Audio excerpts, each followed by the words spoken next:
Pablo.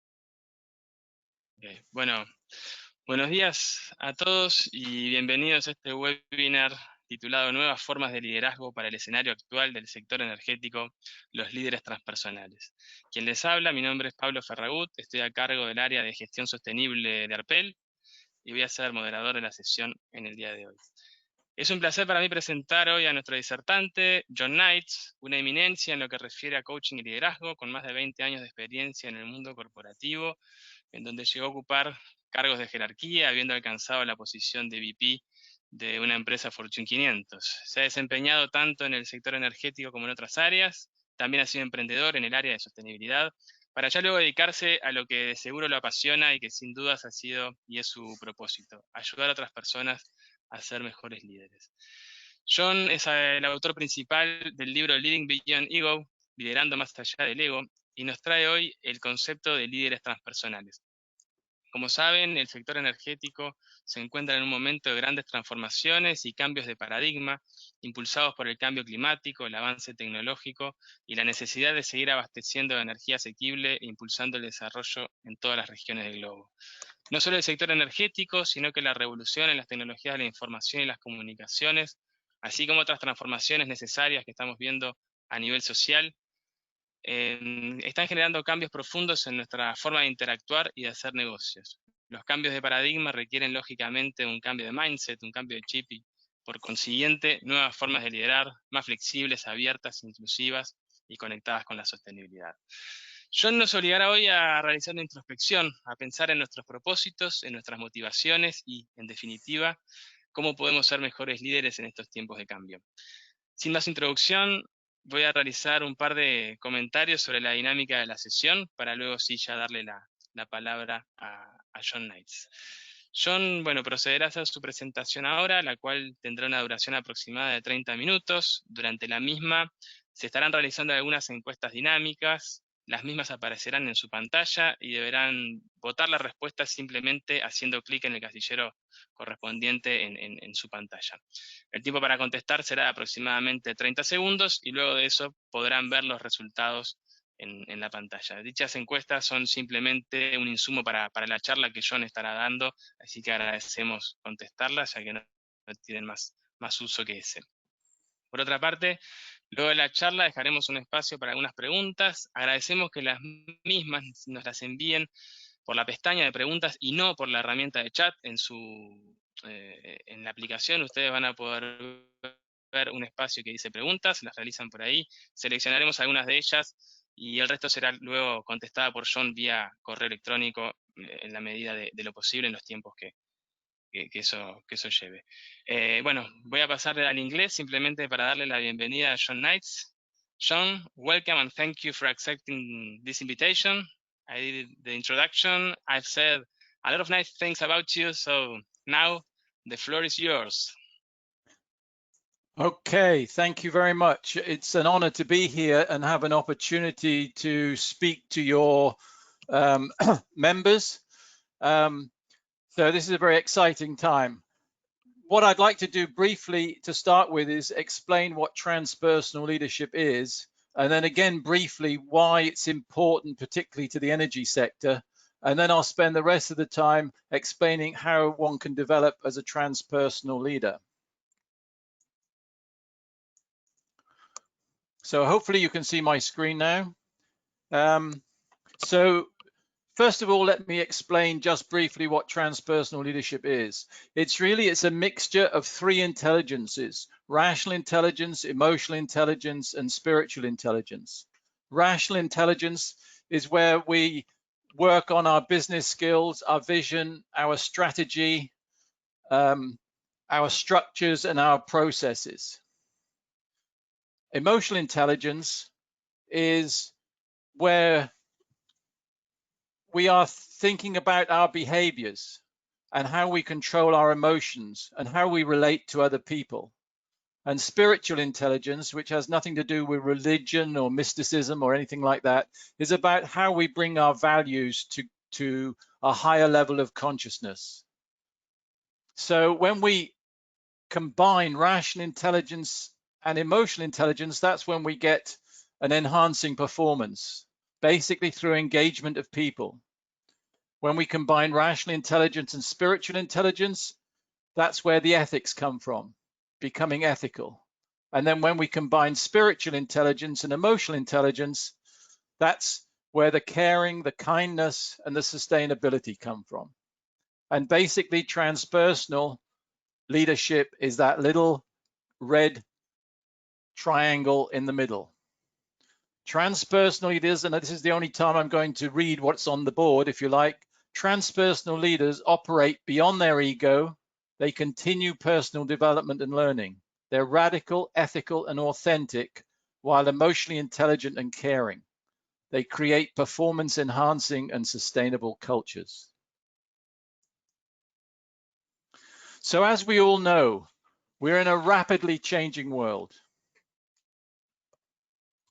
And if we think over the last 20 years or so, some of these words at the bottom or phrases at the bottom are the things that have really contributed to the change, particularly communication. The internet, mobile phones, the availability of information has been mind-boggling. And it's only increasing more rapidly as time goes on, but unfortunately not in a linear way. We've got a what we call, what everybody refers to as a VUCA world. And let me just read out something that about some of the strategic direction that we need to be thinking about. And I would be certainly not advising you on what strategies your individual company should follow, but there are a few things that are really important to be thinking about for the energy sector as I see it. Governments are lining up to be carbon neutral by 2050. Share prices of companies with climate sustaining technologies have soared. Share prices of traditional energy firms have tanked. Venture capital is moving into climate-friendly companies. Right now, 85% of energy is from fossil fuels, and only 4% of global R&D is climate change related. Interestingly, that's just twice the amount of money that Amazon spend on R&D. So this change needs to be government-led, but the private sector must play its part too. And it needs great leadership. It needs transpersonal leadership. What I'd like to do now is to go to our first poll. We're going to have about 5 or 6 polls during this session to get your views on various aspects. This is the first one. What do you feel will present the biggest leadership challenge for energy industry in your working lifetime? Multi-generational organizations, artificial intelligence, societal attitudes, globalization, or climate change? So the poll is now open.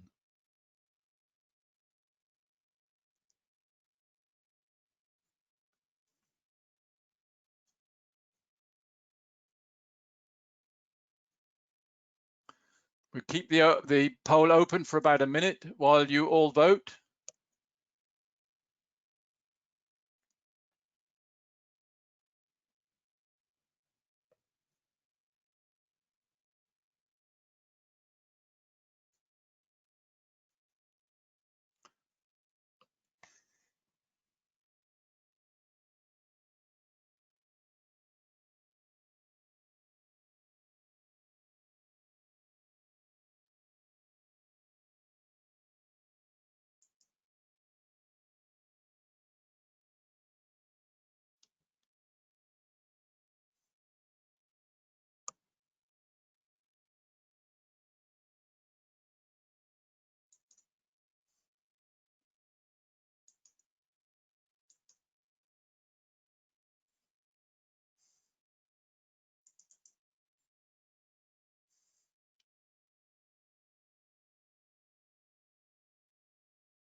So I'm not sure.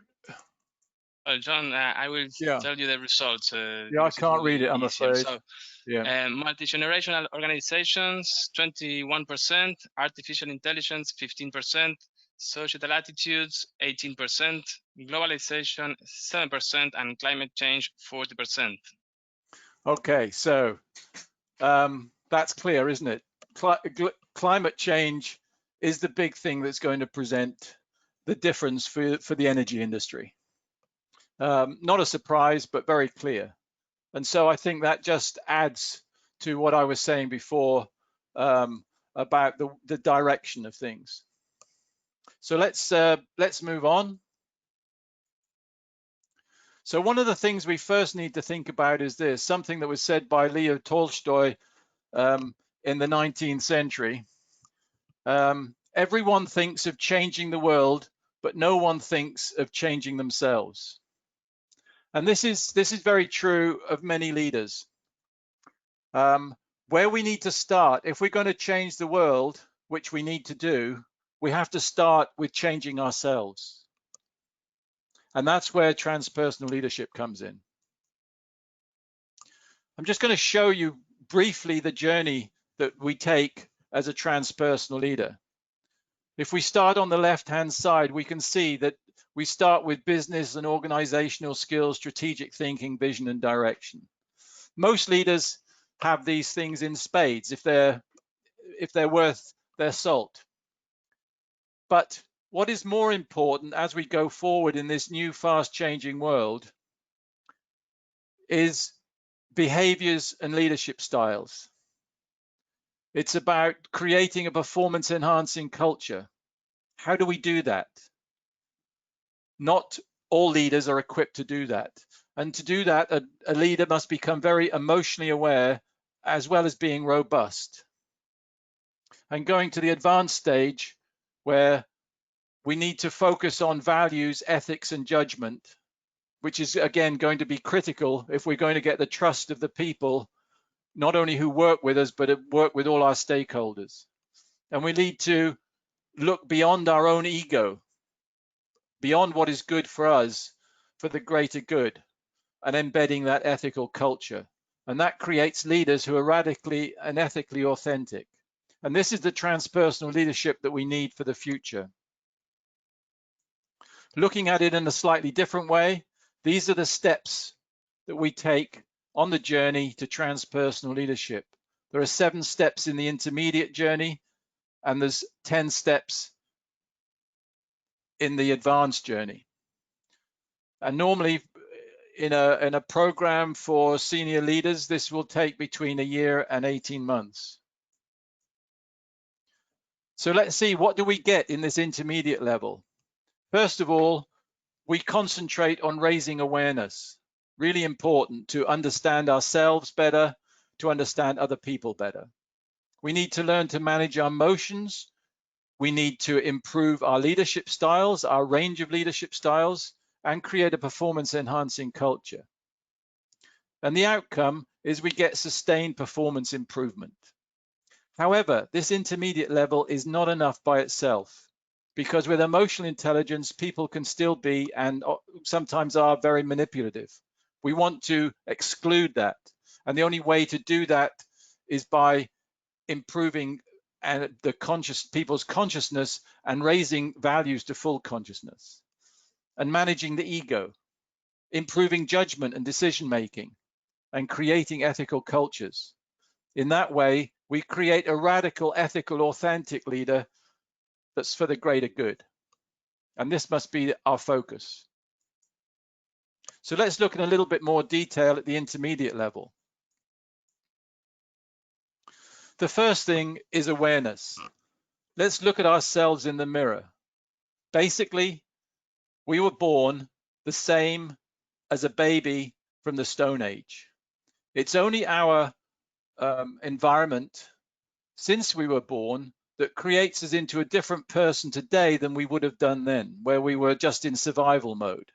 But our brain, our default brain, is very much designed for that Stone Age life, not for modern life. So what happens is, as we spend time with our parents, as we're educated at school, as we learn when we're adults, our brain is rewiring all the time to adjust to the environment. That's how we get experience. But the thing is that is largely by chance.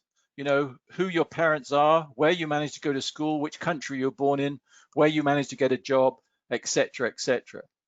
So what we want to do instead is to give people the power to rewire their own brains in the way that they want to do it proactively, and to accelerate that learning and development. And in this way, we can address much of the awareness of understanding our senses and our behaviors, etc., etc. Let's just look quickly at our brain. If you look in the bottom left-hand corner, you'll see that our senses stimulate the thalamus. That's one part of the brain. And what the brain wants to do as a default is go through that short, fast route to the amygdala, the ancient brain, sometimes called the reptilian brain. And that provides an emotional response. So often that is anger, sadness, happiness, or surprise, etc., etc. But often what it does is it provides a very quick response, no time to think. So what we need to learn to do is to learn to use our prefrontal cortex, which is sort of more or less unique to humans and has developed over the millennia. And that gives us the opportunity to be more rational about how we handle our emotions, our senses to create our emotions. And further, if we can use the hippocampus, that's where our memories are embedded, which also help us to be more circumspect about how we're going to react. So this process is a bit like learning to drive a car. The first time we try to make these changes, it's very difficult, but we can practice and we can learn to manage our emotions much more effectively. And that is so important if we're going to engage our people and get their trust. Emotional intelligence is basically 4 competencies: self-awareness, self-management, social awareness, and relationship management. And within that, there are 19 capabilities. And within those capabilities, there are 72 granular behaviors. So if we want to be perfect at emotional intelligence, we need to be good at those 72 granular behaviors. More easily said than done. Today, I'm just going to focus on one: empathy, which is perhaps one of the most important. And that will just be as an example. So let's look at the empathy cycle. The first step in this granular behaviors is to listen attentively. I think most people on the call today will know that listening attentively is very important when we're communicating with people. But what is done less often is to demonstrate our awareness of people's feelings. In other words, to feedback that we've heard them and we understand where they're coming from. And the third is to identify the cause of the perspective. In other words, why are they saying what they're saying? What's the background of that? And then the fourth is to feedback that we've understood their perspective. This is the cycle. It's really important. And the feeding back is the bit that we usually as human beings forget about. We assume because we've listened that people know that we've heard. And that's not true. So we need to be more proactive. And in fact, this demonstrate awareness of feelings is the number one, in all our research, is the number one development need of all leaders. And remember, empathy is not sympathy, and it's not about agreeing.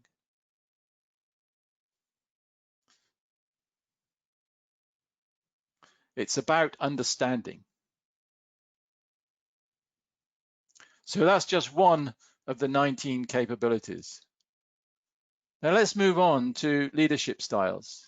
There are fundamentally 6 leadership styles. We use the Goleman and Boyatz's definitions, which are very, very good.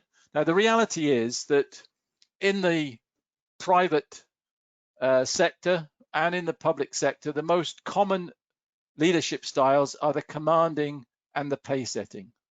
And often these are dissonant styles. They're not good styles. We use them too much. What we should be using more is the visionary style, the coaching style, democratic style.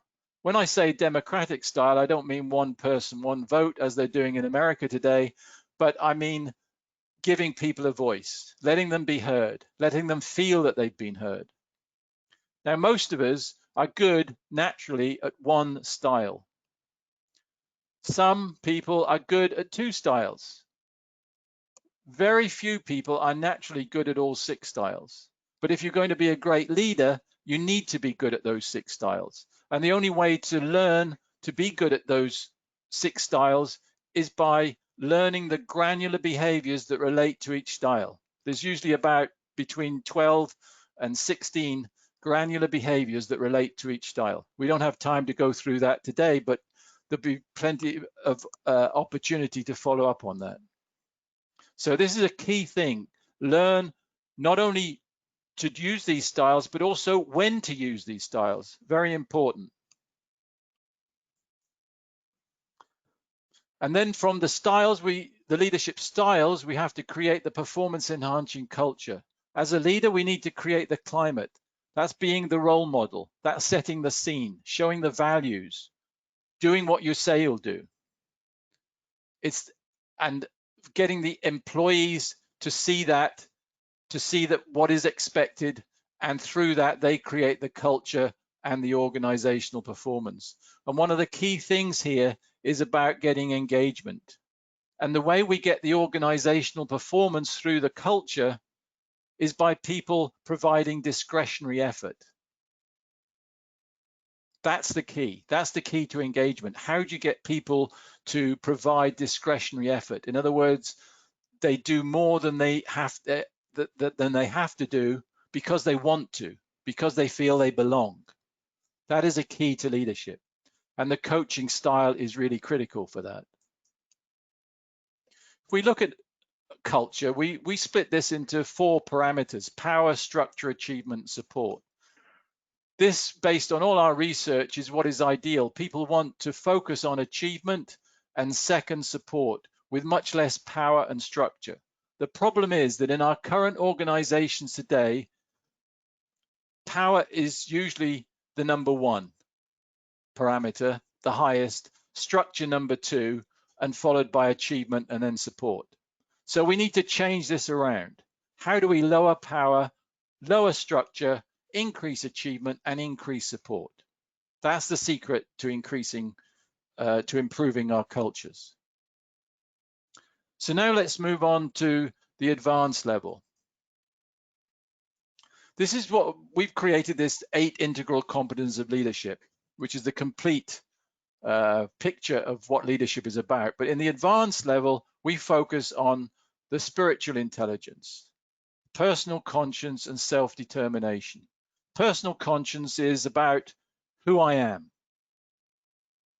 Self-determination, and perhaps the most important leadership competency, is about what I'm going to do with who I am. The action. What do I do with who I am? And bringing these values to full consciousness, these are a list of the most common perceived personal conscience values for leaders. You'll see some of them are pretty expected, like trustworthiness, truth and honesty, excellence, integrity. But some of the softer values are also critical: humility, vulnerability, altruistic love, forgiveness. These are all equally important if you're going to be a great leader.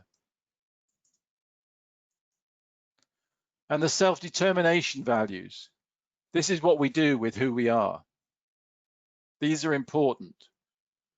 Which are your strengths? So moving on, what drives you? What are your drivers? We're going to have poll number 2 now. So I want to understand, what are the main drivers of your ego? Remember, all this polling is anonymous. So don't worry, nobody knows what you're going to say, but please be as honest as you can. Is it power? The need for control? Is it prestige? Admired or respected for your achievements? Is it recognition? The acclaim and praise of one's achievements? Or is it financial reward or material reward? Quickly click one of these. Thank you.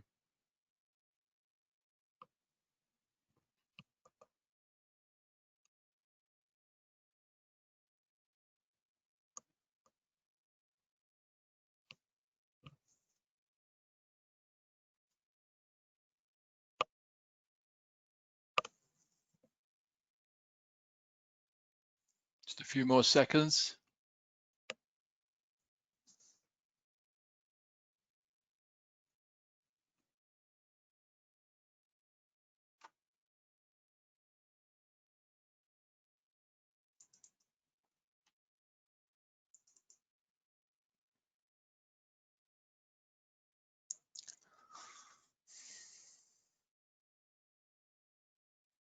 Ten more seconds to vote. 10 segundos más.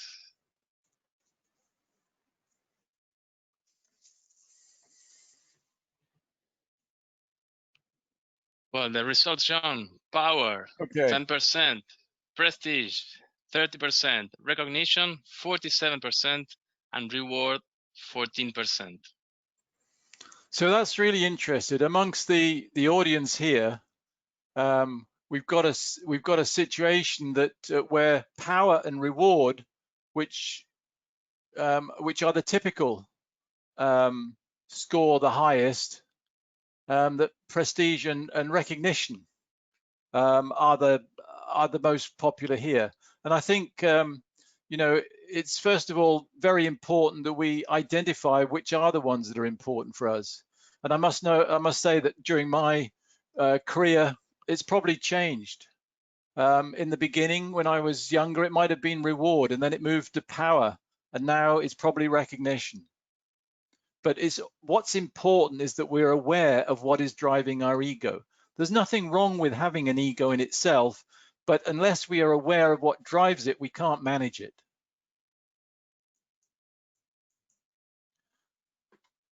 So when we look at leading beyond our ego, we can either be ego-based and think of our own self, our own benefit, and what's good for us. Or as a leader, and remember, our organization, whoever it is paying us to be a leader. So our first call should be towards that organization and how we balance that. So to be a transpersonal leadership is about managing your own ego so that you can work for the benefit not only of the organization itself, but the organization's stakeholders. So if we look here, we see that there are 5 stakeholders that we've listed. I'd like to have listed more, but the system just allows us 5 here. So the question here is, who is the most important stakeholder in your business today? Not in the future, but today. So I'd like you to answer that right away, please.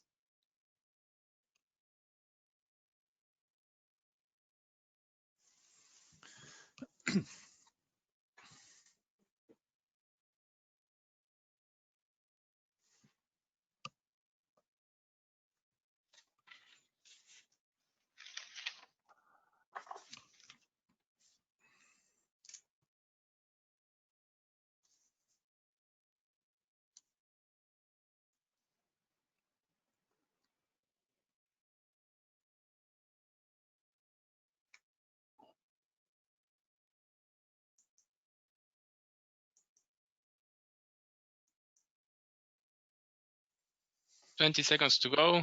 20 segundos más para votar.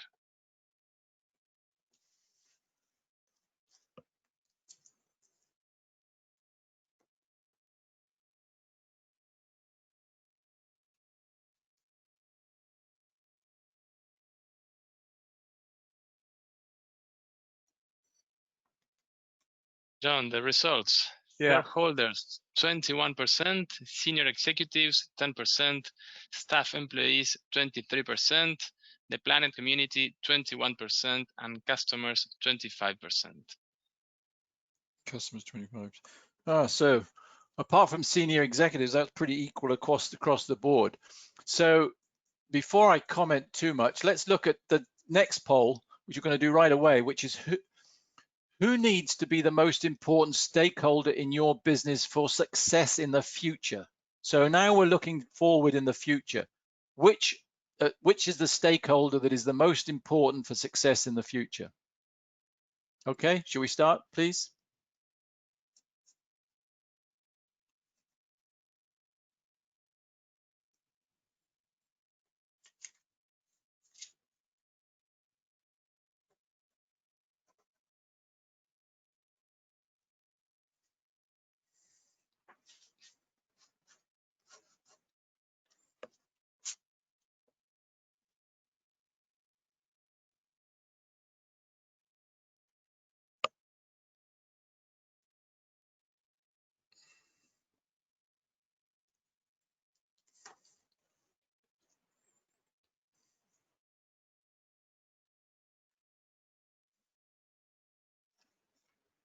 $15 seconds to go. 15 segundos más para votar.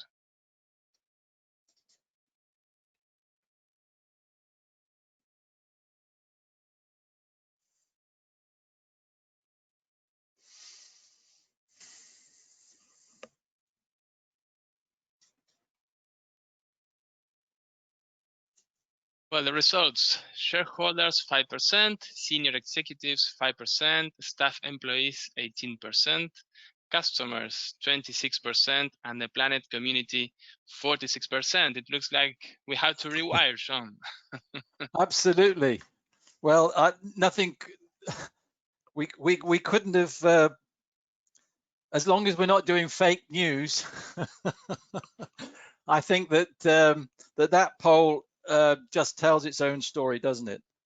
That the community and the planet have more than doubled its percentage of what's needed for the future.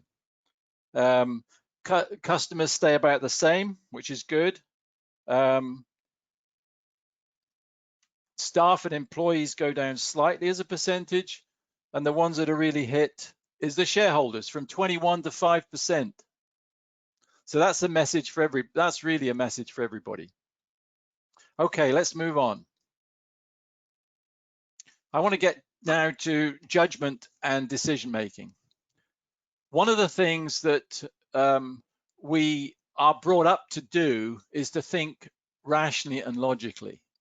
We are taught this from school, we're taught this at university, we're taught this in business. Think logically. The reality is that most of the decisions we make are done unconsciously, and then we use our rational logic to explain them, except purely analytical questions. But most questions that leaders face, most decisions that leaders face, are more complex than just analytical. And therefore, we have to think about the unconscious processes that are going on in our brain, of which there are 4. There's intuition, instinct, insight, and ethical philosophy. And I'm just going to say very briefly a little bit about each of them. Intuition is based on our experiences, the experiences of life. That's intuition. Instinct is based on our innate selves, our DNA. Perhaps you could say that our ancestors' experience. Insight is when we get a voluntary impulse that's that comes all of a sudden, based on something that's happened to us. And then ethical philosophy is, what is our ethical approach to things? And there are 3 fundamentals in ethical philosophy. One is to be based, our decision making to be based on integrity, what is right. The second is to do it because of our social conscience. In other words, what we do because of people. And the third is because it's the rules. And each of us have a preference. We don't have time to do any experiments today, but if I get the opportunity to work with you in the future, we can certainly do some experiments to test this.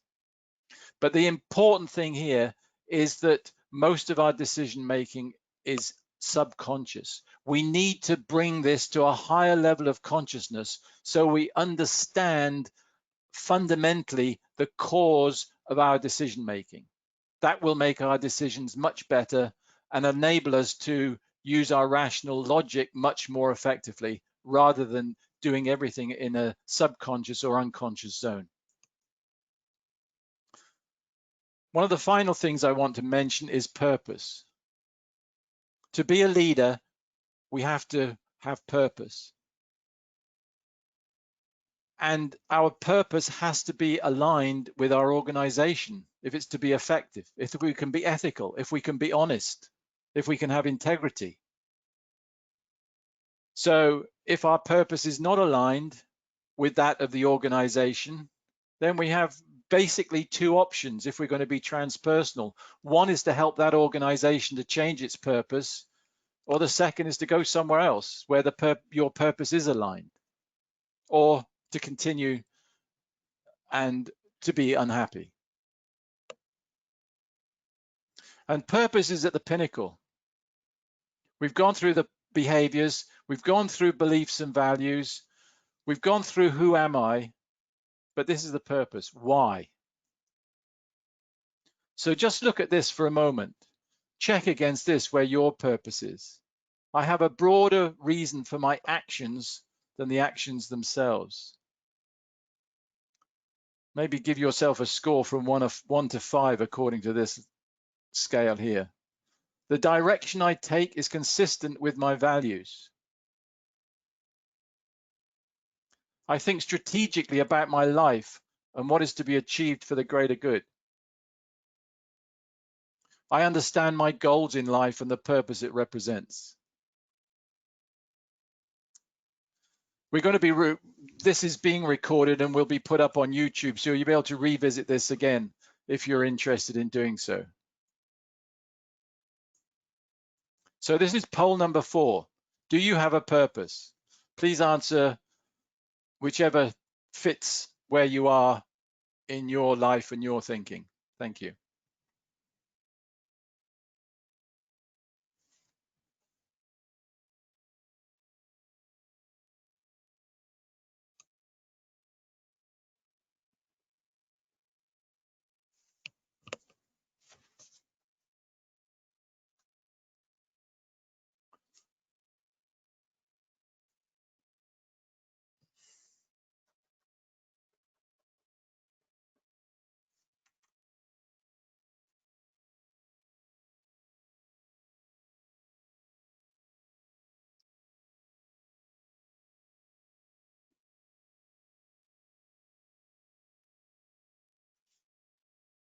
$15 seconds to go. 15 segundos más para contestar.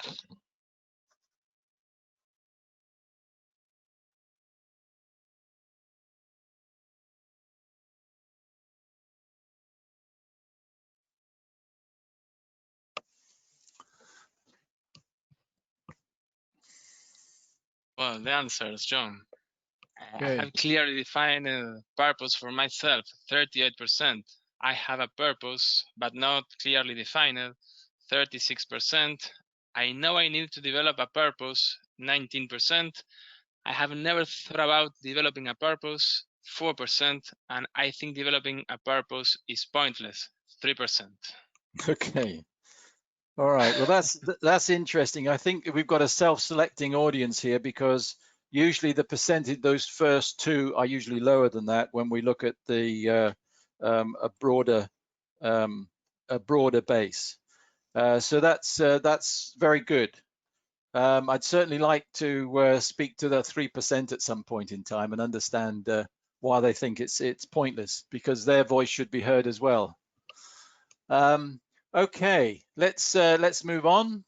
And the final thing I just want to talk about, we've done a few quick dips into various aspects of transpersonal leadership. This is the last one. It's about creating a touchstone. When you're going to make a serious decision, then this touchstone can be very useful to give you a guide to make sure that you're following your values. The transpersonal qualities are on the right-hand side, so you can actually think about when you're making an important decision. Is it caring? Is it radical? In other words, is it different? Is it ethical? Is it authentic? Is it sustainable? Is it emotionally intelligent? Is it performance enhancing? And then you can set aside this touchstone towards what are important values for you. This example is is what are the key values for me. I've used my own values in this particular case, but you might have different ones. Some of them are natural to me. Some of them are ones that I aspire to.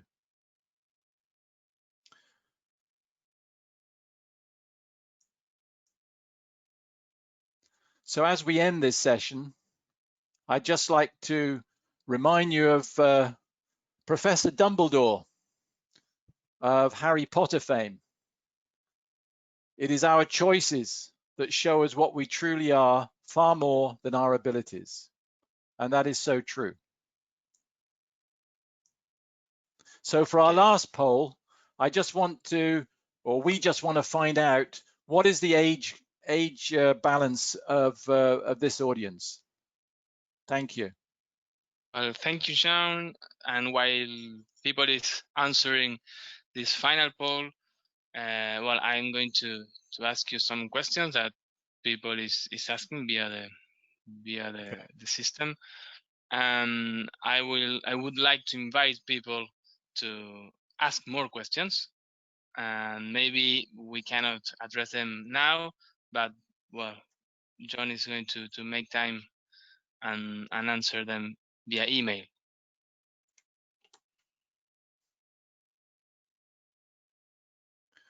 So we should have given people enough time to know what their age is by now. No, it's okay. It's 15 seconds. Okay. To go. 15 segundos más para contestar. Una sola aclaración, si quieren hacer las preguntas en español lo pueden hacer. Que no sea eso una barrera.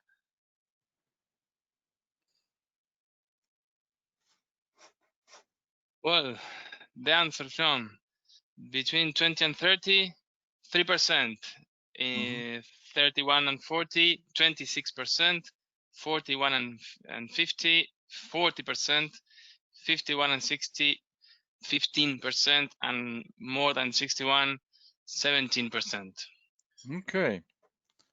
Okay, so we got a good spread, quite a good spread there, but it's primarily in the 30 to 50 age. So many of those people are going to be aspiring leaders. So this is great that people who have plenty of future, have an opportunity, are interested in this kind of subject. I think that's really good. Thank you for that.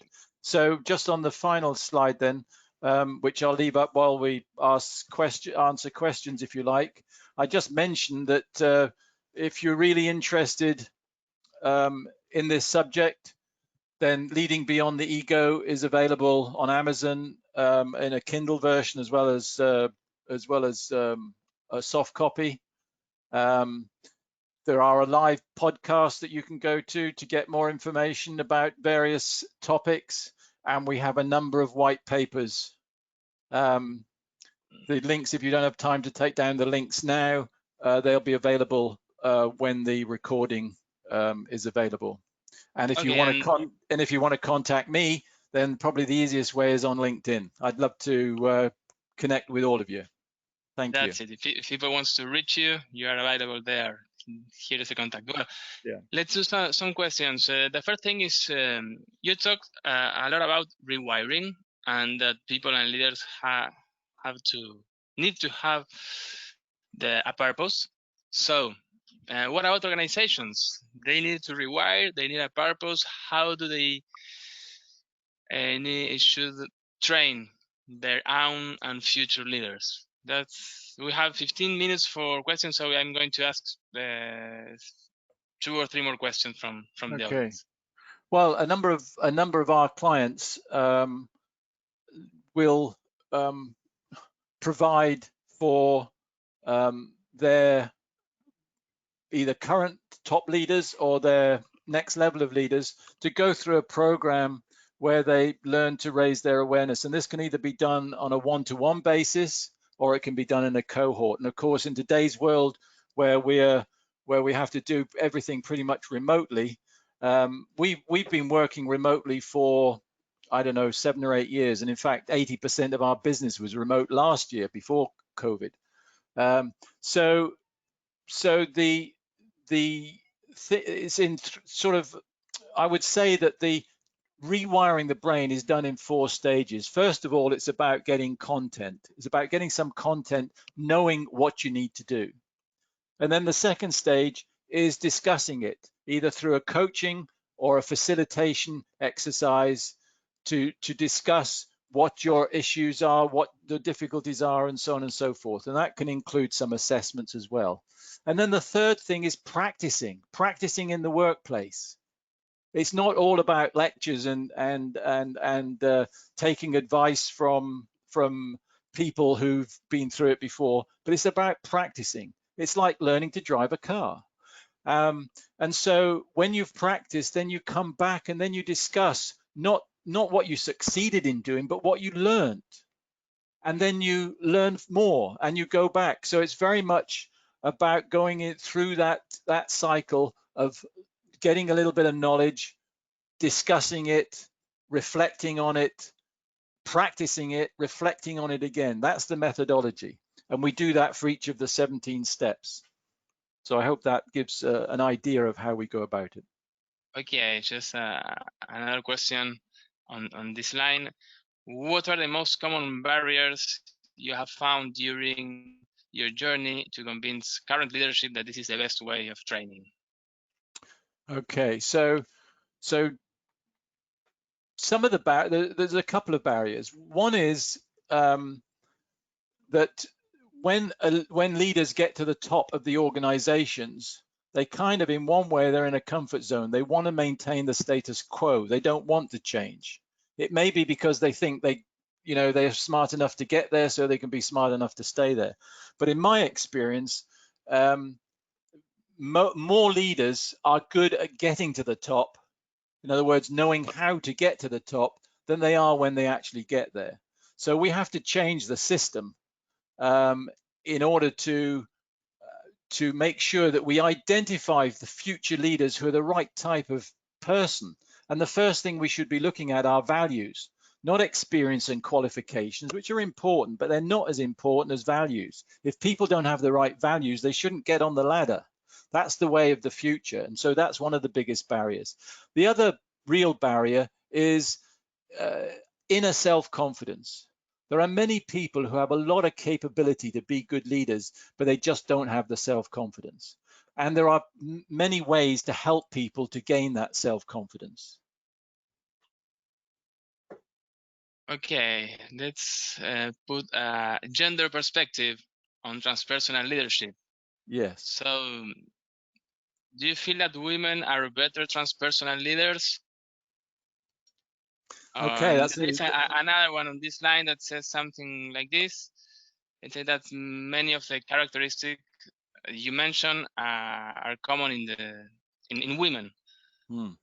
Why are not so many women in leadership? So yeah, now that's a very good question, and I think that in our research, where we've studied the 19 capabilities I spoke about in emotional intelligence, women have a higher score in overall, on average, on 15 of those 19. So I would say that for today's leaders, for the 21st century, actually women are overall better prepared to become the leaders. It's just that we are in a male society that is still resists that. And I think one of the reasons for that is that men need to learn some of the traits that women are more naturally good at if they're going to be excellent leaders in the 21st century. So, I'm all in favor of more women. I think we need a balance. So we don't want to go from 100% men to 100% women, but we certainly do need to go to, 50-50, 60-40 type of thing. And I think the way that if we look at the countries that have done best in the COVID situation, it is primarily countries that are led by women, both in Asia, New Zealand, and in Europe. Okay, thank you. We need to rewire that. Yes, both the men and the women. The one thing that women, though, the one thing that always comes up with women that provide a difficulty, and sometimes the sort of that glass ceiling is not an external one, but an internal one, is inner self-confidence. And men can be a much more self-arrogant about their capability, whereas women tend to be more reserved about their capability. And while that is good in one way, it can be a negative, it can be a barrier. And so women have to learn to show their self-confidence in a way that is not aggressive, but shows that they have that inner self-confidence, that they're happy with who they are as human beings. And that's critical for all of us, of course. But I think it's particularly important for women. And what we find is that when we work with women and we help them to identify what other people think about them, it's usually a lot higher than they think about themselves. Yeah, well, another question about the barriers, how the environment, the structure of the organization, and the systemic environment, I mean, the larger environment, the industry, the business environment, influence on this, on leadership, and on this rewiring we are talking today. Yeah, I mean, it is a barrier. And I think that we have to change some of these systems fundamentally.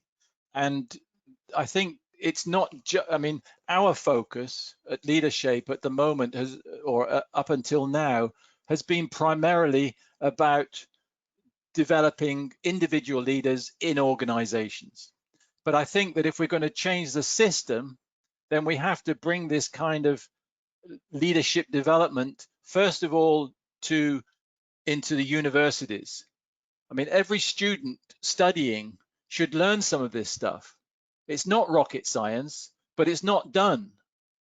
And so that's number one. So I think, and that's one thing that we're trying to do now is to help and work with universities to bring this kind of thinking into their normal undergraduate and graduate programs. But ultimately, we have to bring this stuff into the schools, right at the foundation level, the primary schools, 4 or 5-year-olds.